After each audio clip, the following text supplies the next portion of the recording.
Ya empezó a grabar. Entonces, ubicamos nuestro tema.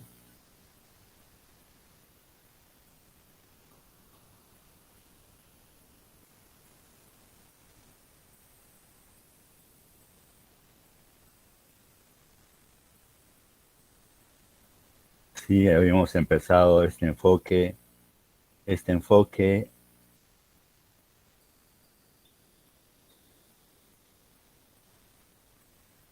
que se desarrolla en relación con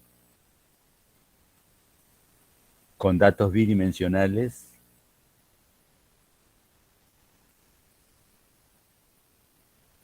y que inclusive se puede generalizar a n dimensiones, ¿no? Ya habíamos empezado a desarrollar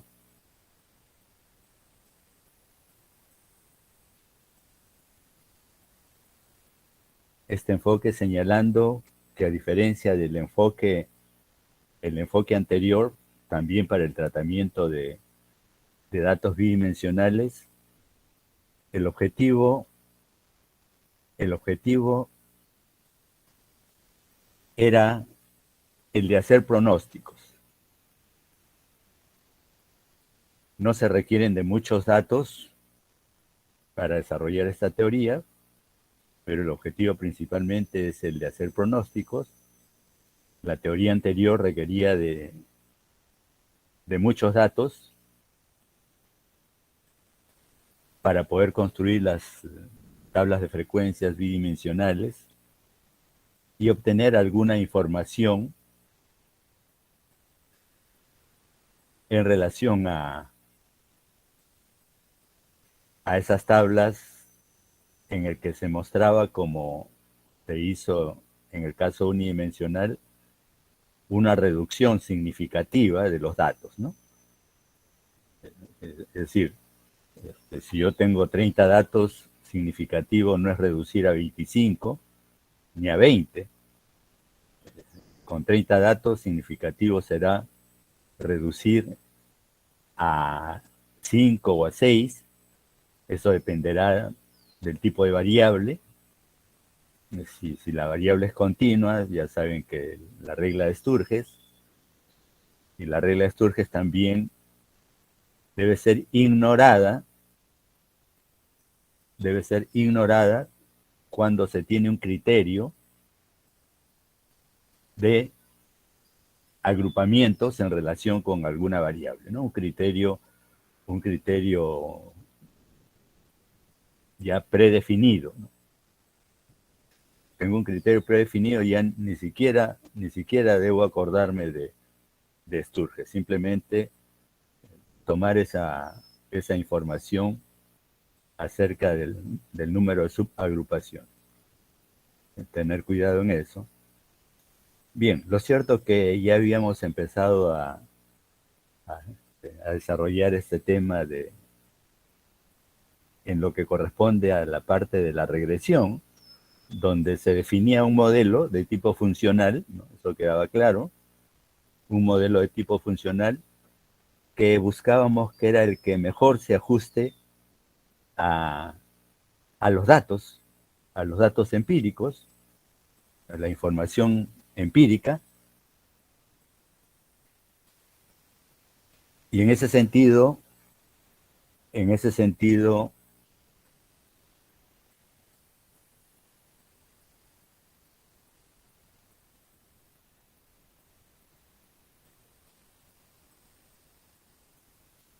matemáticamente podíamos, podíamos obtener esa, esa mejor relación funcional que podía ser una recta, podía ser una parábola o cualquier otro tipo de relación funcional que nos muestre el diagrama de dispersión, ¿no? Es decir, que era el primer criterio. El método de mínimos cuadrados era el que matemáticamente ya nos garantizaba la mejor de esas relaciones funcionales. Pero quedaba claro también que la mejor dentro de su tipo, ¿no? Es decir, si estamos hablando de en la nube de puntos, tenemos la posibilidad de dibujar infinitas rectas, cada uno al punto de vista del investigador,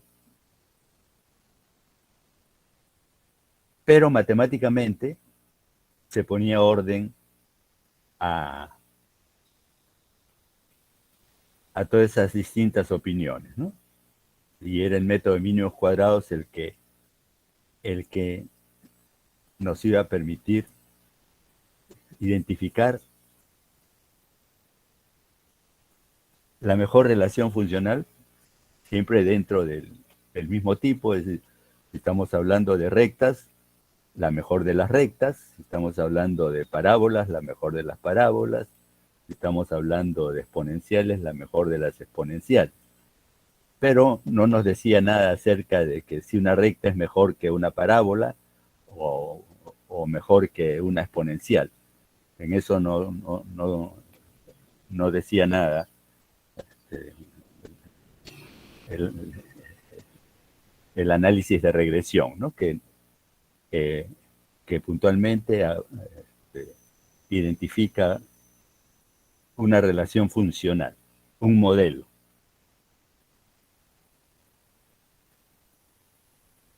Y con ese modelo ya podemos hacer estimaciones, ¿no? Que lo han hecho en el trabajo que se les dejó. Ahora la pregunta sería,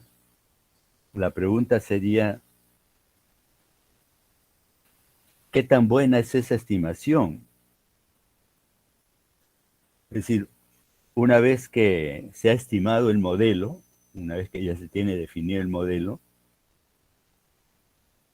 ahora tendríamos que ver la manera de evaluarlo para saber qué tan bueno es representando a esos datos sobre los cuales ha sido definido. Eso también nos llevaría a buscar algo que nos permita cuantificar qué tan bueno es el pronóstico que vamos a hacer. Entonces, el análisis de regresión me permite encontrar el modelo,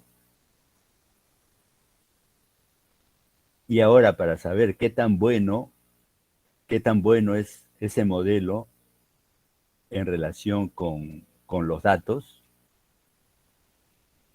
vamos a desarrollar lo que corresponde al análisis de correlación. Esa pregunta de qué tan bueno nos va a llevar a decidir si entre varios modelos alternativos que tenemos para un conjunto de datos estadísticos, en este caso bidimensional, ya podemos, con ese análisis que corresponde al análisis de correlación, ya podemos decidir si el modelo lineal de la recta es mejor que el parabólico o es mejor que el exponencial. Entonces, no es suficiente con saber que el método de mínimos cuadrados nos dará la mejor de los modelos del tipo que corresponda, porque eso no nos va a garantizar el qué tan buena puede haber sido o puede ser el pronóstico que obtengamos a partir de ese modelo encontrado. Entonces vamos a ver ahora lo que corresponde al análisis de correlación, donde por supuesto lo que vamos a hacer es buscar valores numéricos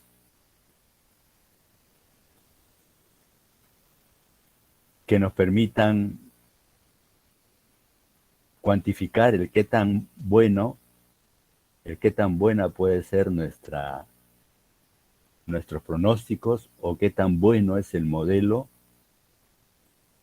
en relación con los datos, ¿no?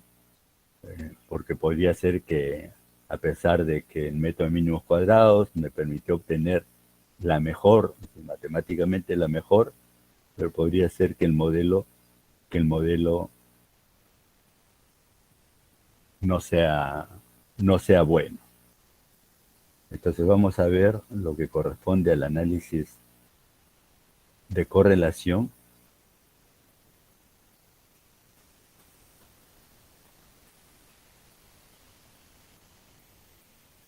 Esto ya lo habíamos visto, este ejemplo lo desarrollamos. La regresión simple no lineal la vamos a hacer después, vamos a ver el análisis de correlación respecto al análisis de regresión simple lineal, que es lo que hemos desarrollado. El análisis de correlación, dice, estudia el grado e intensidad de la relación. ¿Qué tan buena es esa relación entre las variables estadísticas, definiendo para cada modelo de regresión valores numéricos? Y para eso se va a tener que hacer uso de fórmulas que cuantifiquen qué tan bien se ajusta a los datos del modelo elegido.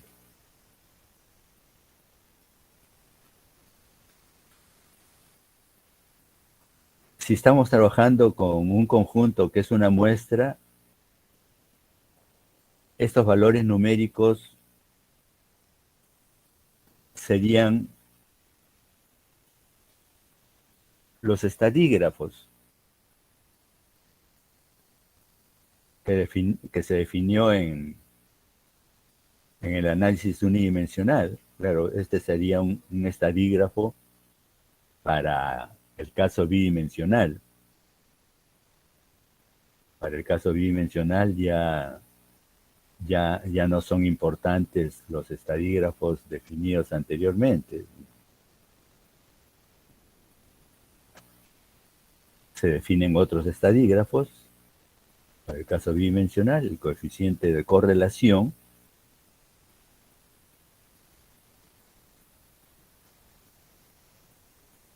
cuya notación, dependiendo del conjunto sobre el cual se calcule, si se calcula sobre toda la población, su notación es la letra griega rho.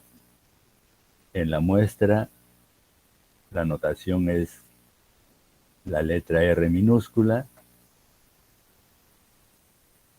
Lo cierto que está definido el R minúscula como la raíz cuadrada de este cociente.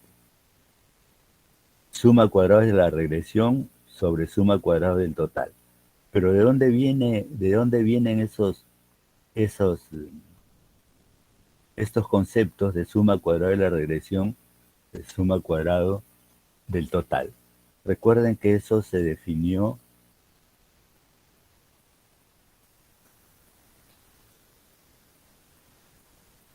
cuando se daban los conceptos generales, descomposición de la variación total de la variable dependiente. Aquí se definieron esos conceptos. Es decir, yo tengo aquí mi dato, este es el dato que hemos recogido y que lo graficamos como un par ordenado, mi dato. Tenemos estos otros elementos, aquí tenemos la variable de y, la media de y, que es la variable dependiente, x es la variable independiente. Lo cierto que aquí podemos definir distancias. Si esto lo elevamos al cuadrado, claro, ¿qué tenemos acá? De acuerdo a este gráfico, yo tengo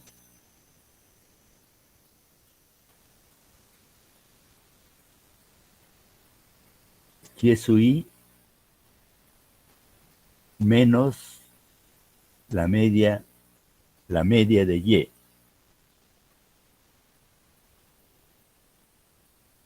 En la parte descriptiva unidimensional, a esos términos le llamamos desvíos, que evidentemente están definidos acá, ¿no?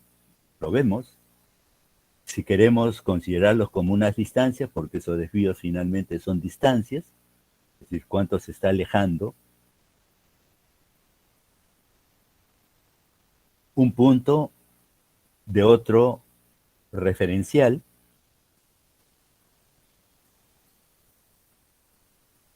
entonces se está midiendo o cuantificando con esta expresión, que es el desvío, que no es otra cosa que una distancia, pero para manejarla como distancia tenemos que elevarlas al cuadrado. Si no, se corre el peligro de que salgan valores negativos. Entonces tenemos una variación que se llama la variación total, o suma cuadrados total, también se le llama suma cuadrados. Miren, esta fórmula es la que nosotros antes habíamos definido, porque como está referida solamente a la variable x, esto lo habíamos definido como la varianza en la parte descriptiva unidimensional. Aquí en la parte de la regresión, que también me está definiendo una varianza, se le va a identificar como un error. Ese término de error recién aparece en este enfoque del análisis de regresión. Lo cierto es que se definen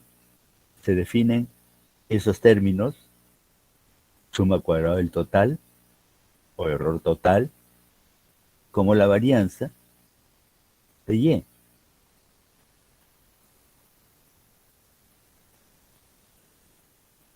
Ese error total o ese desvío total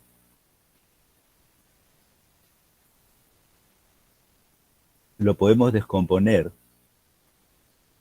en un desvío respecto a el valor estimado, disculpen,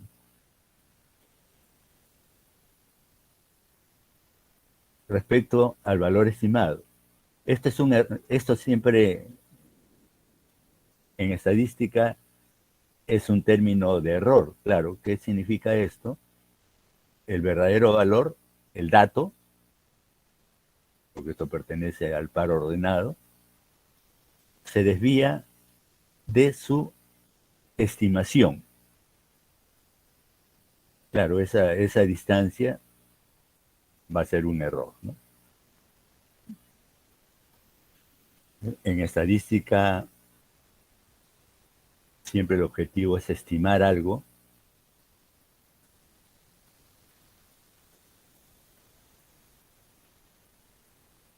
Estimar es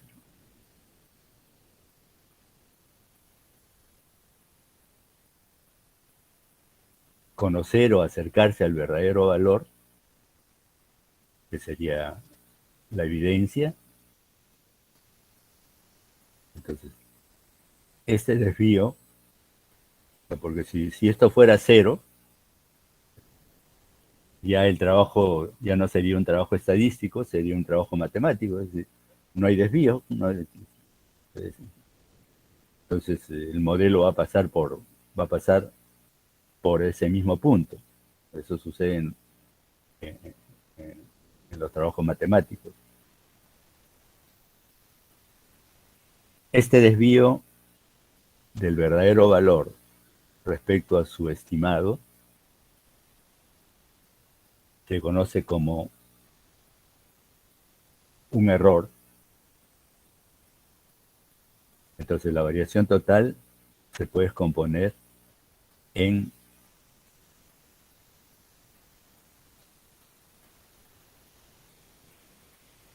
el error respecto al modelo más el error respecto a su media aritmética, que está definida aquí. De esos dos errores, se considera que uno de esos errores es explicado y el otro error no es explicado. Este error no es explicado, este error es explicado por el modelo.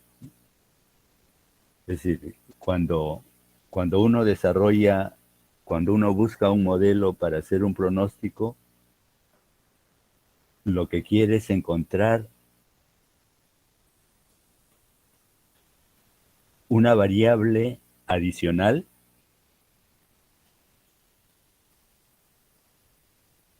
que me permita conocer mejor a la variable de interés, que en este caso es la variable dependiente.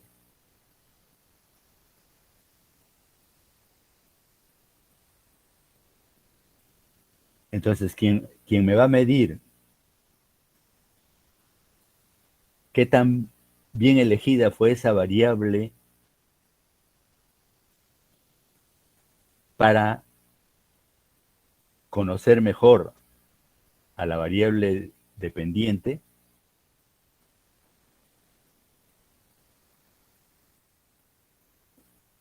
va a ser una medida o va a ser la cuantificación de estos errores. Entonces, lo que se está definiendo en relación con el análisis de correlación, puntualmente con el coeficiente correlación, es la raíz de la suma cuadrados de la regresión sobre suma cuadrados del total.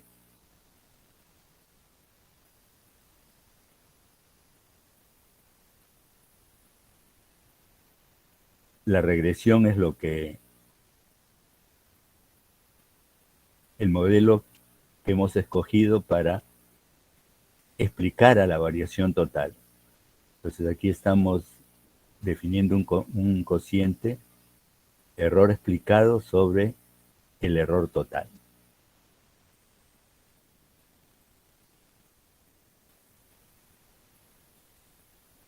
Esto es lo que tendríamos que desarrollar para obtener un valor numérico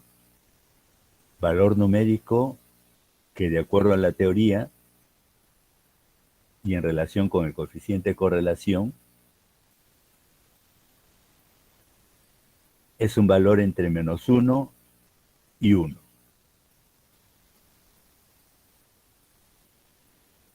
Por supuesto, ya lo habíamos señalado antes, si R fuera -1, la correlación sería tan perfecta que estaríamos ante una relación matemática, ¿no? Entonces, en el trabajo estadístico,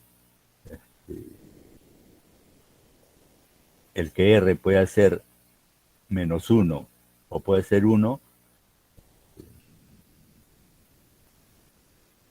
ya deja de ser un trabajo estadístico, ¿no? Eso pasa a ser un trabajo estrictamente matemático, cuyos resultados son verdades absolutas. En estadística, recuerden, no hay verdades absolutas, son verdades aproximadas, pero obtenidas usando los conceptos matemáticos, ¿no? O todo el instrumental matemático.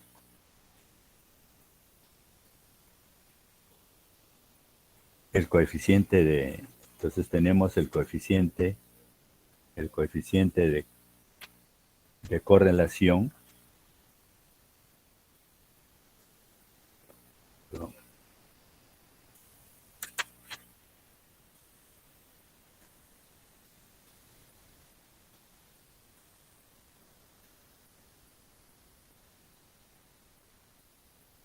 Entonces, de los valores que puede tomar el coeficiente de correlación, evidentemente nosotros, para considerar a partir de este coeficiente de correlación que el modelo es bueno, tendríamos que esperar que este R sea un valor cercano a los extremos, mayor que 0.80 negativo,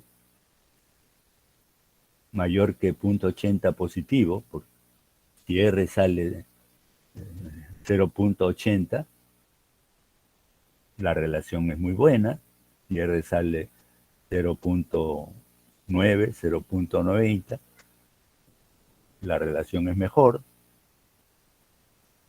y en tanto R se aproxime al valor 0, la relación será mala, ¿no? Lo cierto es que el coeficiente de correlación puede ser cualquier valor entre, sin tomar por supuesto -1 y 1. Teóricamente estamos considerando esos extremos.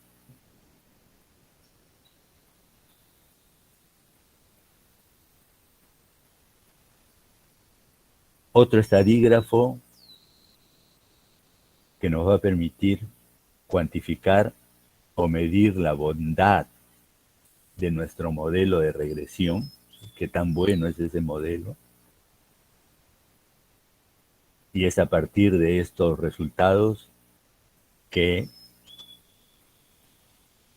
podremos justificar un buen pronóstico.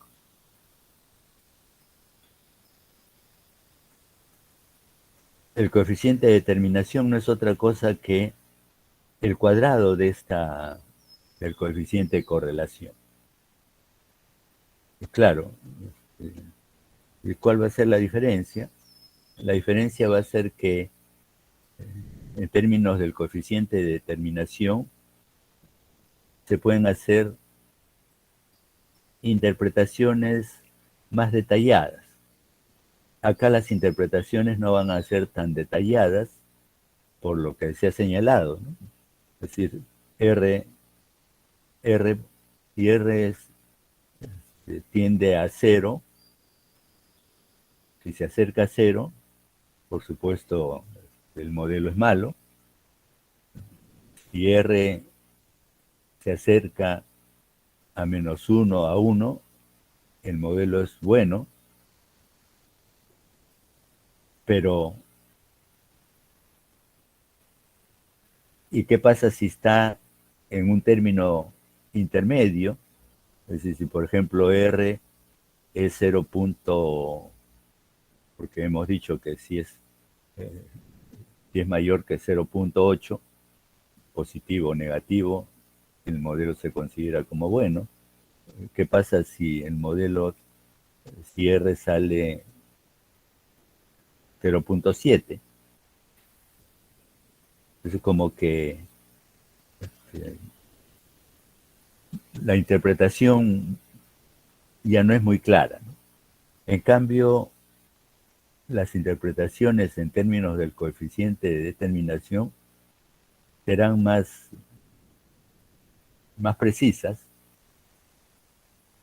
No es otra cosa, decíamos, que elevar al cuadrado el coeficiente de correlación.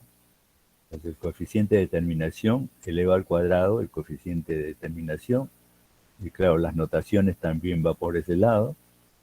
La notación que antes era ρ, ahora es ρ al cuadrado. Para una muestra, r al cuadrado. Entonces, r al cuadrado es simplemente este cociente. Eso, por supuesto, va a cambiar los resultados, y esto es un valor elevado al cuadrado, ya no va a tomar valores negativos. Entonces, r al cuadrado solamente toma valores entre -1 y 1. Y la interpretación va a ser en términos de porcentajes. Claro, estando en el numerador, porque, bueno, aquí se ve claramente que nuestros resultados van a ser decimales, fracciones, ¿no? Y eso se refleja en este denominador. En el denominador está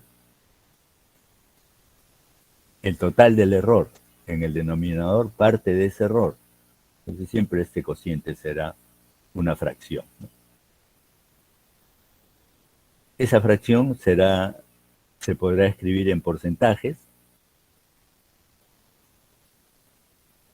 y todos los resultados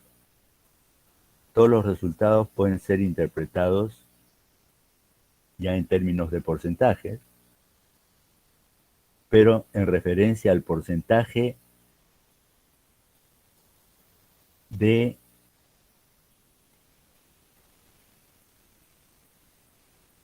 lo que se está explicando debido a la regresión.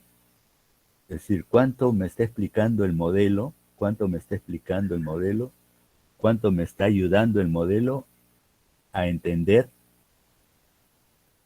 a la variable dependiente. En ese sentido, estas interpretaciones serán más precisas, ¿no? Si el valor tiende a 0, tendremos un porcentaje bajísimo de lo que el modelo de regresión me esté explicando a la variable dependiente. Entonces, si sucede eso, bueno, es mejor cambiar de variable independiente, ¿no? Entonces, aquí las interpretaciones serán más detalladas. Entonces, ahora veamos cómo desarrollamos esas fórmulas para poder obtener finalmente el valor que nos permita informarnos acerca de lo bueno que es el modelo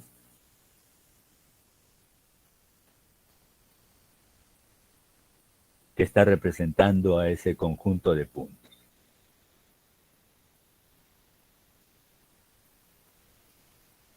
Entonces, la correlación simple, bueno, ya sabemos por lo que hemos definido en la regresión, la correlación siempre va a tener que acompañar a la regresión. Entonces, si tenemos una regresión simple lineal, habrá una correlación simple lineal. Si tenemos una regresión simple no lineal, tendremos una correlación simple no lineal. Respecto a la correlación simple lineal, entonces, para el modelo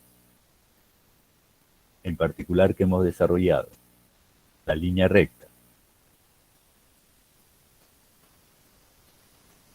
con su notación correspondiente, el coeficiente de correlación, por definición de este término, pero ya en términos de los elementos de los pares o de los datos, esta suma cuadrada de la regresión son estos desvíos, suma cuadrada de la regresión, el valor estimado menos su media al cuadrado. En realidad, esto que habíamos mostrado o que se había definido antes, claro, suma cuadrados debido a la regresión está sobre n. Claro, suma cuadrados del error total también está sobre n, pero ese n pues ya se eliminan, ¿no? Se eliminan para formar al formar este cociente. Si ponemos esto sobre n, ese n se elimina y nos queda solamente esos términos. Entonces ya con la suma estamos considerando a la totalidad de datos, ¿no? Aquí en el gráfico en el que se presentó ese concepto, solamente se está desarrollando para un punto. Para la totalidad de puntos, bueno, se tendrá que considerar ese término con la sumatoria.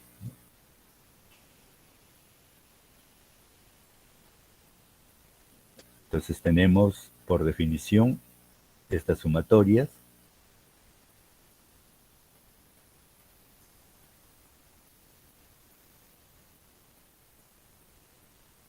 Se está elevando esto al cuadrado, se saca la raíz, simplemente eso para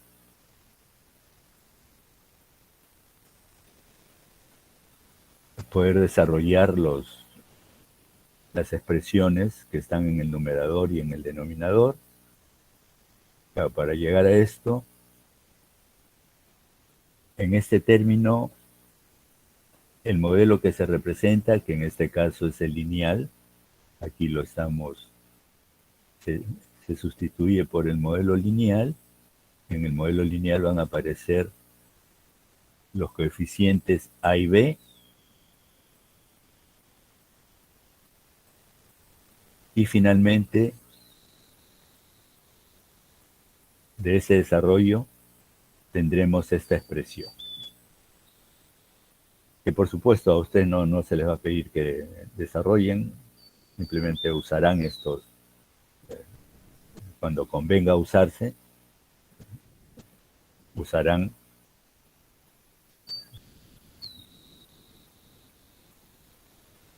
cuando lo consideren, ¿no?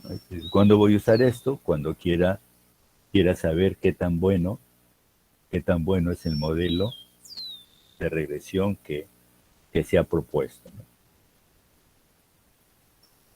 Entonces, ya tendríamos para el caso del modelo lineal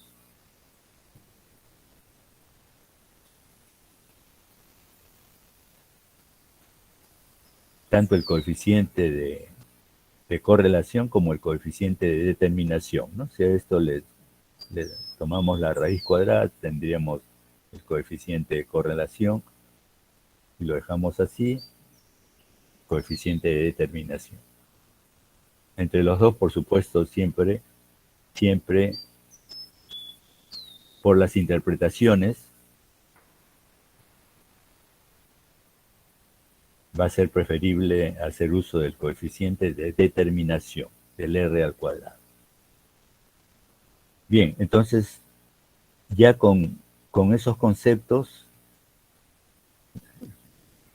podemos desarrollar algunas preguntas de la práctica antes de ver lo relacionado con lo que corresponde a la regresión no lineal y a la correlación no lineal.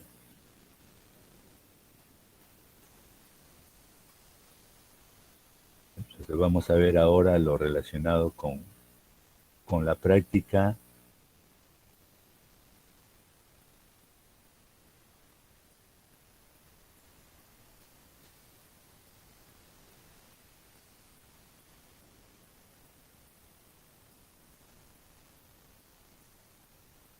A ver.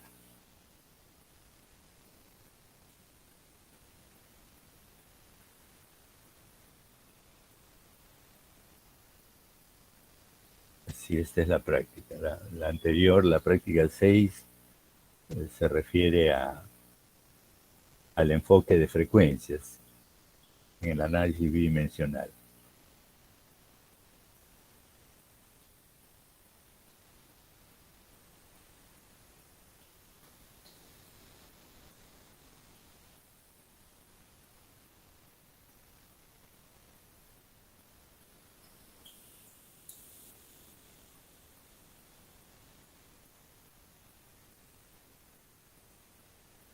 Bien.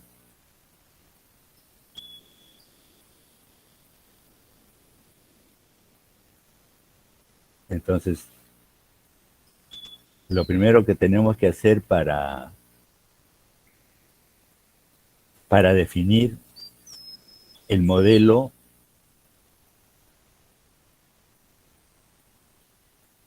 que se ajuste a la información estadística, que son los pares ordenados, tendría que ser el diagrama de dispersión, pero para eso antes debo tener claro quién es mi variable dependiente, quién es mi variable independiente.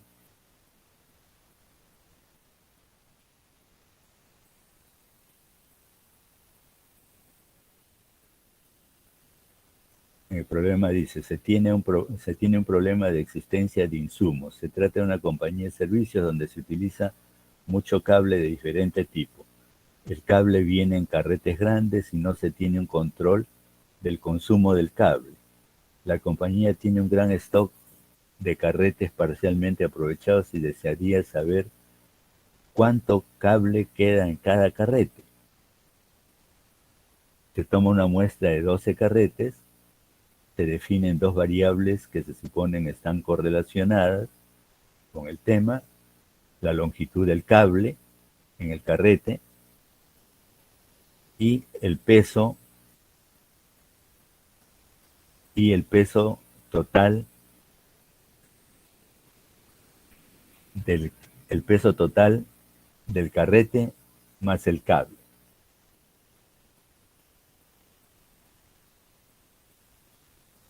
Habiéndose obtenido la siguiente información. Claro, se entiende que hay muchos cables aquí, como que se ha tomado una muestra, porque para saber la longitud del cable que queda en el carrete, yo tengo que desenredar todo eso, ¿no? Entonces, se ha tomado la muestra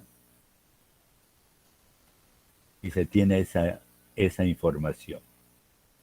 Entonces, se definen dos variables que se suponen que están correlacionadas, la longitud del cable y el peso total del carrete más el cable. Ahora, la decisión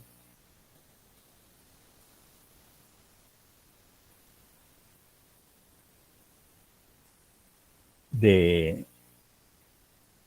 cuál de las variables vamos a considerar como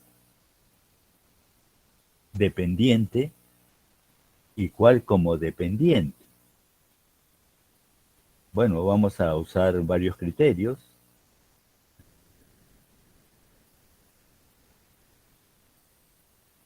El primero podría ser el mismo criterio que manejan en matemática, cuando definen una función. La variable x siempre es la variable independiente, la variable y la variable dependiente, ¿no? Ahí ya está establecido eso. Aquí también podríamos pensar, ¿no? ¿Quién depende de quién?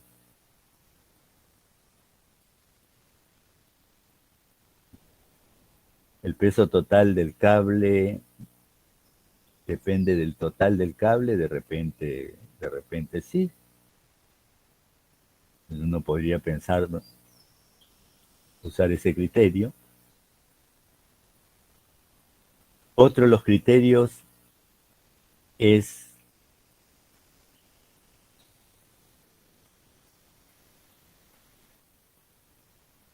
sabiendo que mi variable dependiente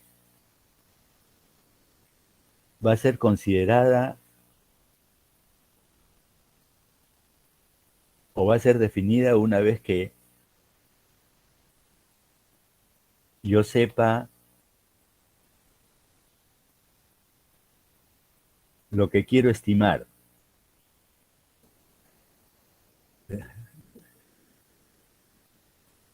Y para eso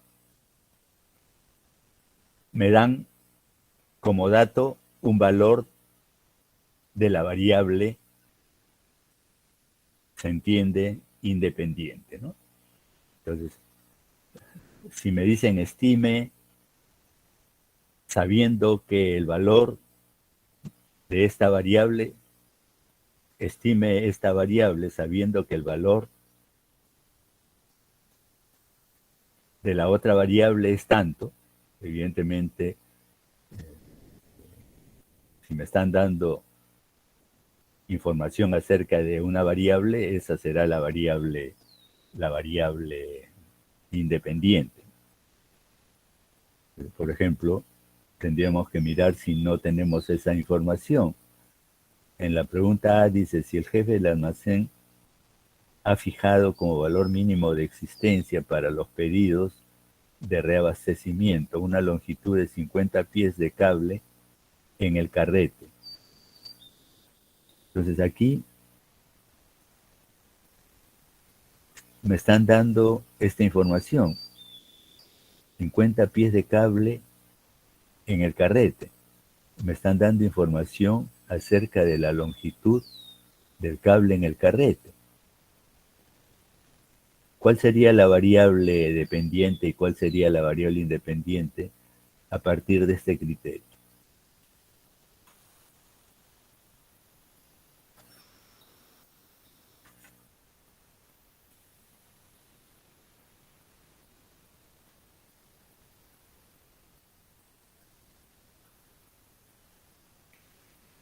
¿Están ahí? Sí, profesor. Entonces, a partir de lo que se nos está dando en la parte A, yo debo entender que me están dando como conocido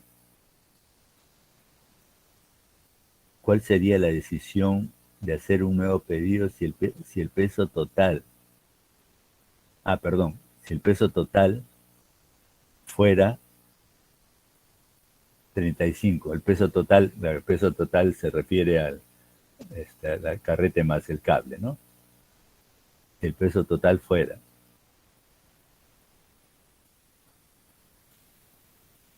Entonces aquí, si el peso total, y me están dando como conocido el peso total,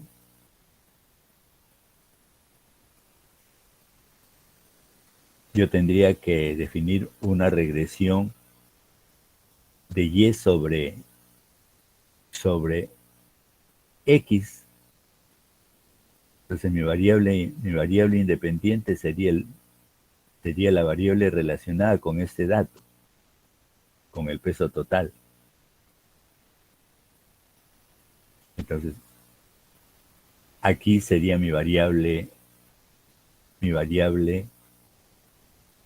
x, mi variable independiente, y esto sería mi variable y.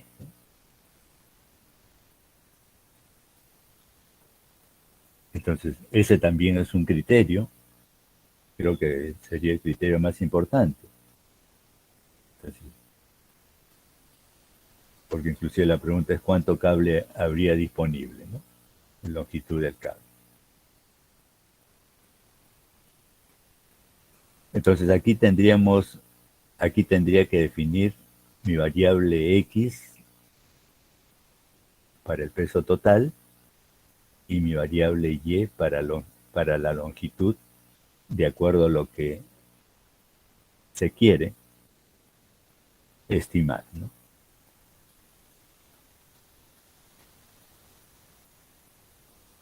Entonces, claro, eso decíamos, entonces, teniendo ya definida la información para la variable independiente y para la variable dependiente, esta es la variable independiente, la variable dependiente. Entonces, lo primero que tendríamos que hacer es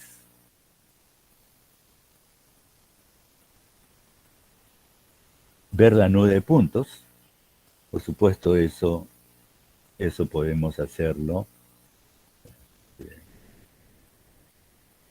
usando el SPSS.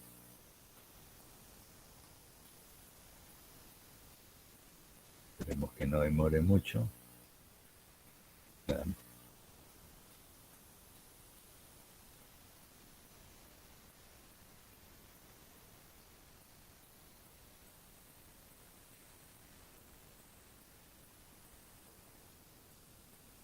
Ya.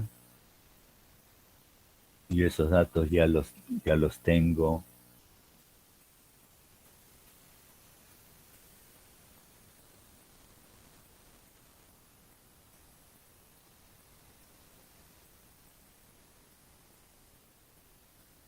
Datos. Los tengo en un archivo Excel. Ya los he estado usando. Entonces, estos corresponden a este ejercicio.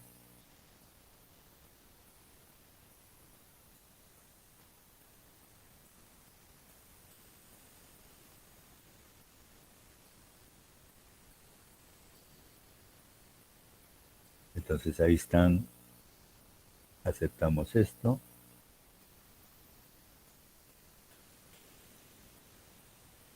Ahí están los datos, ¿no?, que corresponden a la longitud del cable y al carrete, al peso del carrete más el cable como peso. Ahí están los datos, esos son los datos que están ahí en el ejercicio, 70, 90, corresponde a la longitud del cable.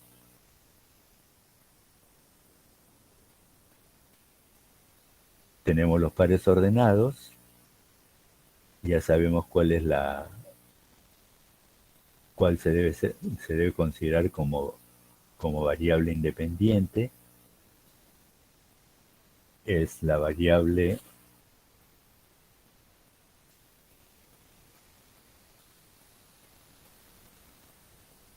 en el que me dan un dato como conocido, ¿no?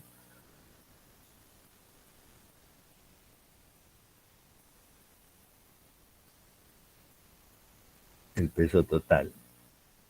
El peso total, el carrete más el cable, me están dando. Entonces el peso es la variable independiente. A ver, para el gráfico, para el gráfico de los pares ordenados o la nube de puntos,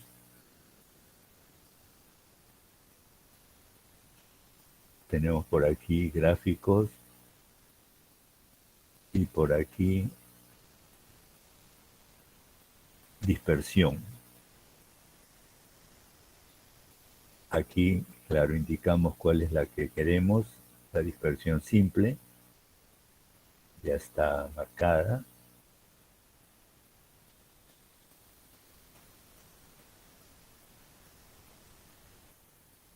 Entonces aquí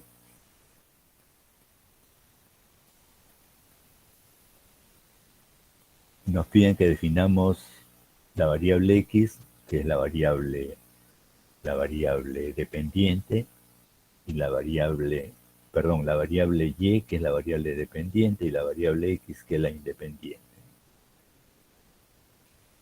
La independiente estábamos considerando, por la información que tenemos, era el peso más el cable, ¿no?, el peso total, la independiente. Entonces,